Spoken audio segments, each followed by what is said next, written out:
नुकत्याच पार पडलेल्या पत्रकार परिषद आणि उद्धव बाळासाहेब ठाकरे पक्षाच्या उपनेत्या सुषमाताई अंधारे आणि उद्धव बाळासाहेब ठाकरे पक्षाचे नेते म्हणजेच माननीय संजयजी राऊत साहेब या दोघांनीही महाराष्ट्रामध्ये नुकत्याच भेटलेल्या 115 करोड रुपयांच्या ड्रग्सचा साठा जो की भेटला होता माननीय उपमुख्यमंत्री साहेब एकनाथरावजी शिंदे यांच्याच गावाजवळ म्हणजेच दरेगावजवळ लागूनच जवळपास 5 किलोमीटरच्या रेडियसमध्ये हा भेटलेला ड्रग्सचा साठा याबद्दल संपूर्ण पाठपुरावा आणि सर्व काही जे एव्हिडन्स आहेत हे सुषमाताई अंधारे यांनी आपल्या पत्रकार परिषदेमध्ये मांडले।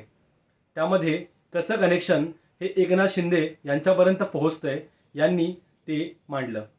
परंतु महाराष्ट्रामधील कोणताही मंत्री बहुधा महाराष्ट्राचे उपमुख्यमंत्री एकनाथरावजी शिंदे आणि महाराष्ट्र राज्याचे गृहमंत्री म्हणजेच किंवा मुख्यमंत्री माननीय देवेंद्रजी फडणवीस साहेब यांनी या सर्वबद्दल एकही शब्द बाहेर काढलेला नाही आहे किंवा त्याबद्दल नैतिक जबाबदारी म्हणून पुढे येऊन अथवा मीडियासमोर येऊन कोणत्याही प्रकारचं विश्लेषण केलेलं नाही आहे किंवा स्पष्टीकरणही दिलेलं नाही आहे। बघूया महाराष्ट्राचे लाडके मुख्यमंत्री हे कायदा आणि सुव्यवस्था कशी पाळतायत आणि या सर्व गोष्टींवरती किंवा ज्यामध्ये उद्धव बाळासाहेब ठाकरे पक्षाच्या सुषमाताई अंधारे यांनी माननीय मुख्यमंत्री यांच्याकडे एकनाथरावजी शिंदे जे उपमुख्यमंत्री आहेत त्यांचा राजीनाम्याची मागणी केलेली आहे। त्यांचं असं म्हणणं आहे की जर या केसमध्ये कुठे ना कुठेतरी उपमुख्यमंत्री म्हणजेच एकनाथजी शिंदे यांचं कनेक्शन असेल तर त्यामुळे या केसवरती परिणाम होऊ शकतो आणि त्यामुळे त्यांनी एकनाथ शिंदे यांचा राजीनामा मागितलेला आहे।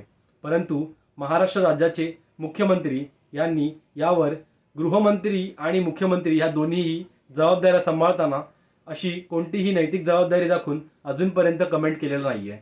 आता महाराष्ट्राचा पाब्लो एस्कोबार हा कोण आहे हे शोधून काढण्याचं काम आपल्या राज्याच्या मुख्यमंत्र्यांचं आहे आणि नक्कीच महाराष्ट्र राज्य हे ड्रग्स मुक्त किंवा नशामुक्त कसं व्हावं आणि होणाऱ्या पुढच्या पिढीची हानी कशी टाळावी ही जबाबदारी संपूर्णपणे महाराष्ट्र राज्य सरकार आणि आपल्या मुख्यमंत्र्यांची आहे।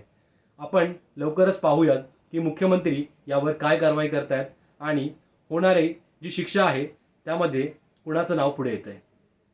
आपल्या प्रतिक्रिया ज्या त्या तुम्ही कमेंट बॉक्समध्ये कळवा। धन्यवाद।